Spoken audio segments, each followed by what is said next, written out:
धर्म, कर्म, विधि विधान और ज्योतिष की सटीक जानकारी पाने के लिए YouTube चैनल जीवन दर्पण को सब्सक्राइब करें और हाँ, अपडेट रहने के लिए बेल आइकन दबाना ना भूलें। काम और मोक्ष प्राप्त करने की अभिलाषा न हो उस मनुष्य का जीवन बकरी के तीसरे स्तन के समान व्यर्थ माना जाता है। अब बकरी का तीसरा स्तन क्या कहते हैं?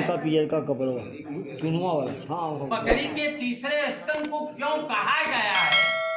जैसे स्तन तो पुरुषों के पास भी है, महिलाओं के पास भी है, पशुओं के पास भी होते हैं, लेकिन पशुओं में ही बकरी की उपमा क्यों दी गई? बकरी जीवन में सिंगल बच्चा कभी नहीं देती। वो बकरी जीवन में कभी हजारों बच्चा भी अगर एक साथ देगी तो भी तीसरे स्तन से दूध आने वाला नहीं है। दो स्तन तो पैर के पीछे वाले पैर के आगे होता है, वो दृश्य रहता है, सब सामान्य व्यक्ति जानता है, लेकिन तीसरा स्तन आगे वाले पैर के आगे होता है, उस स्तन से दूध नहीं निकलता। जैसे किसी की हाथ में कभी कभी 5 उंगलियों के अतिरिक्त छठी उंगली भी आ जाती है, वो आई हुई छठी उंगली से कोई काम व्यक्ति कर नहीं पाता। यदि व्यक्ति के जीवन में धर्म, अर्थ, काम, मोक्ष प्राप्त करने की अभिलाषा न हो तो बकरी के तीसरे स्तन के समान व्यर्थ माना जाता है। अब रही बात ये, अभी जो परिक्रमा की ही बात कही गई,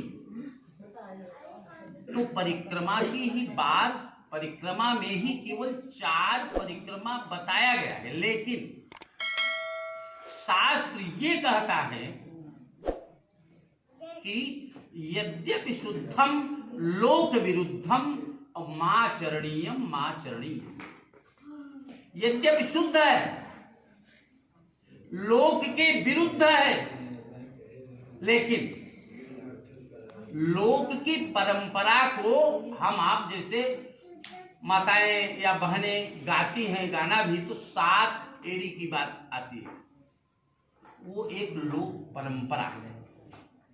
जैसे अभी 7 पग की बात कही गई है, उसी 7 पग से 7 फेरे की परिकल्पना की गई।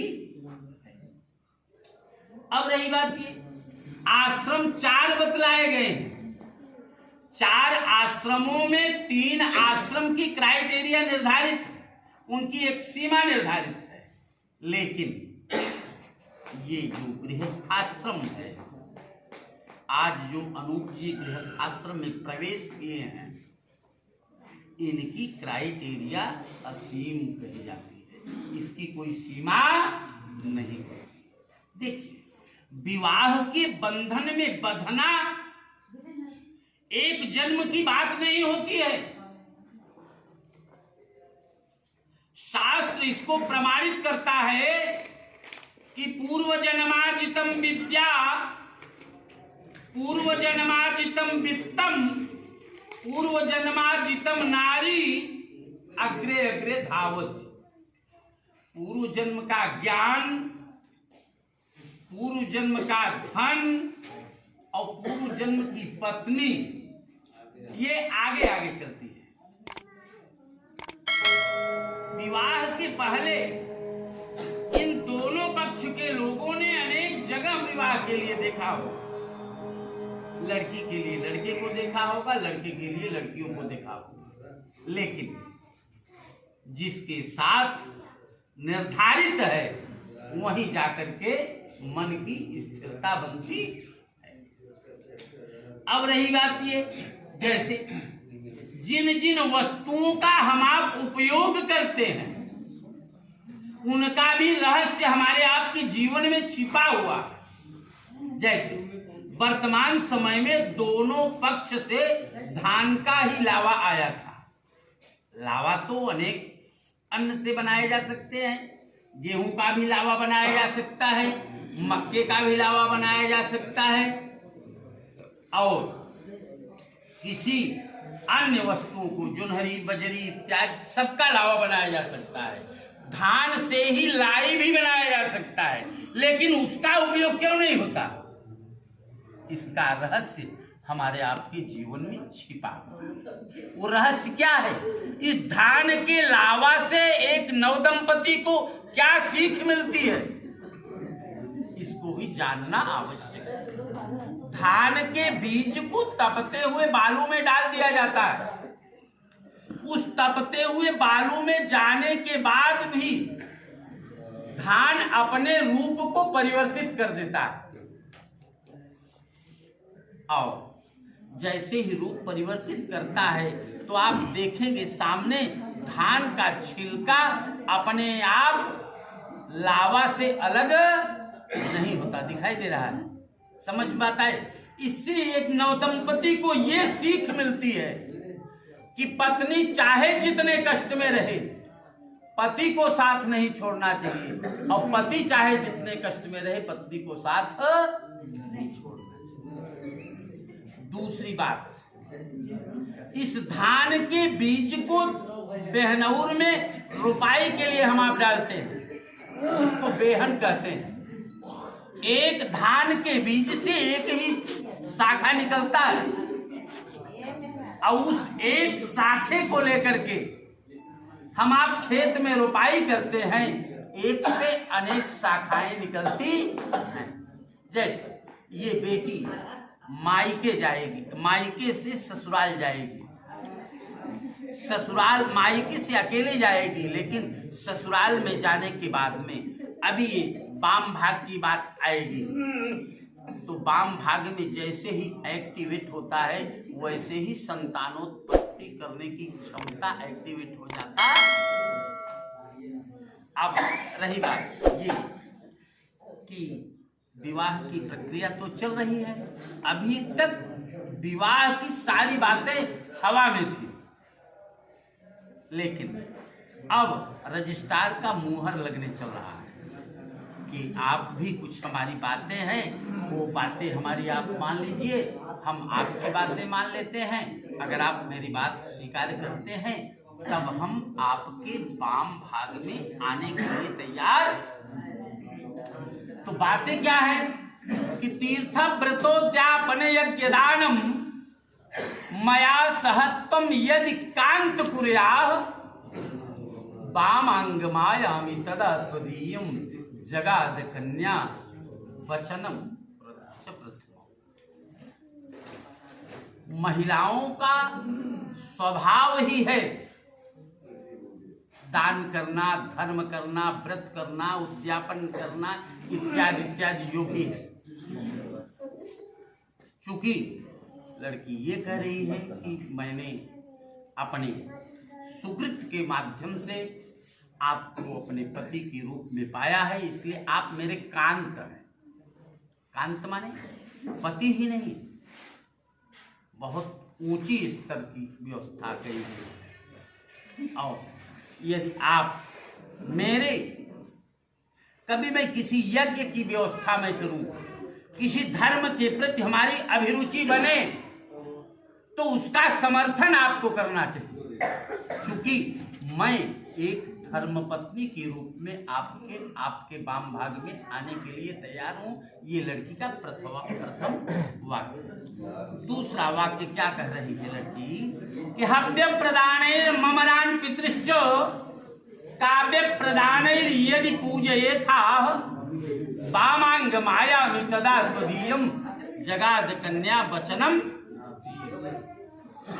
हव्य दे करके देवताओं की पूजा, जैसे अभी आहुति डाला गया अग्नि में, और काव्य दे करके पितरों की पूजा, जो श्राद्धादि किए जाते हैं। हर विवाह में मातृका पूजन किया जाता है, जिसको नांदी मुख श्राद्ध कहते हैं।